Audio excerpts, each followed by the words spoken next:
Now, there are a lot of issues with the Enneagram, but I'm only going to share 3 main ones in this particular video. The first issue that I have is its false history. If anybody ever tries to make the Enneagram more appealing because it's ancient, they are wrong.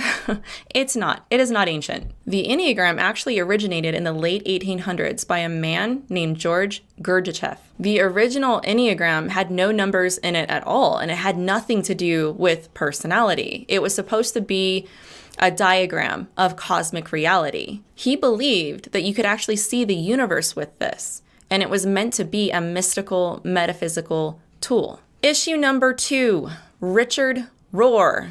He is probably the biggest reason why the Enneagram is famous within Christian circles to begin with. The point of Richard Rohr talking about the Enneagram is so people could actually come in touch with their true selves. He was using and popularizing the Enneagram as a tool so people could find their inner divinity. Now, if you do not know who Richard Rohr is, he is a Catholic priest who has promoted a lot of progressive ideologies and New Age teachings. He calls himself a Christian, though, but his entire encompassing beliefs are not Christian.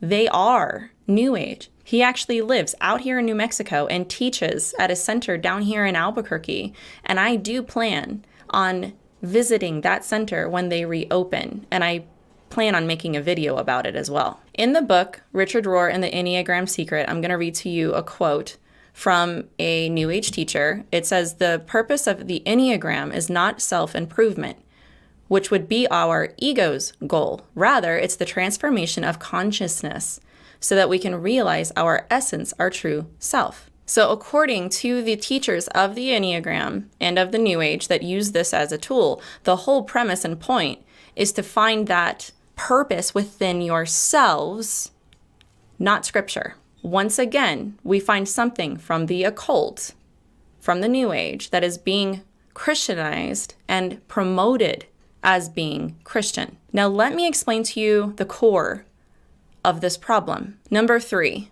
the core issue. Okay, now some of you might at this point be saying, so what? Melissa, big deal. Who cares? If it has a background, it's helped me. It's helped other people.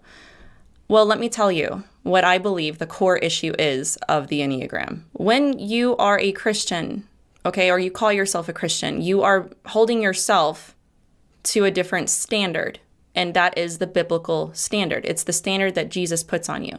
So if you're calling this a Christian tool, you need to understand why it's not. The core issue, in my opinion, and why it's deceptive is this. You need to ask yourself this. If you're on the fence and you're thinking that this is not a big deal, or maybe we're sensationalizing this, you need to ask yourself, can you, as a Christian, formulate your identity around an object that was formulated off of contact with familiar spirits? That's the core question that you need to ask. And what else it kind of reminds me of is how people live within the confines of their astrological signs. You know, so if you're a Taurus, then you need to have these certain traits. And you're not going to be compatible with other people that don't have the same sign as you. Or maybe this sign is more compatible with that sign. And you will judge somebody sheerly based on what their sign is. I can't tell you how many people have messaged me telling me that people have elevated the Enneagram to that level. Well, they're a 4. We're not going to get along. I'm a 9. What are you? We can't be friends. You know what I mean?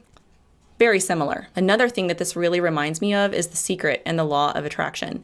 This was made popular many years ago, and it was actually taught by some Christians, people who claim to be Christian. This teaching is still actually being taught to this day to some degree in many Word of Faith churches, that your words and thoughts can create your reality. But what people don't realize is that this whole concept is not ancient. It was taught as if it was secret knowledge that we needed to find again so that we can find our inner divinity.